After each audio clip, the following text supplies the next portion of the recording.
அடியார்களே, புரட்டாசி மாதம் 4வது வாரம் சனிக்கிழமை எங்களது இல்லத்தில் பேரன் பேத்தியுடன் நாங்கள் திருப்பதி வெங்கடாஜலபதி நினைத்து பூஜை செய்தோம். அந்த நேரத்தில் அனைத்து உயிர்களும் அனைத்து மக்களும் நலமாக வாழ வேண்டும் என்று பிரார்த்தனை செய்தோம்.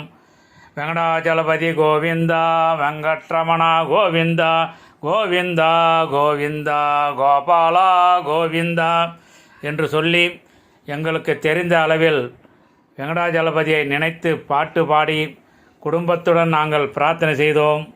இந்த பதிவை காணும் அடியார்கள் தாங்கள் இல்லத்தில் வெங்கடாஜலபதியை புரட்டாசி மாதத்தில் சனிக்கிழமை பூஜை செய்யும்போது உலகத்தில் உள்ள அனைத்து உயிர்களும் அனைத்து மக்களும் நலமாக வாழ வேண்டும் என்று பிரார்த்தனை செய்யுங்கள்.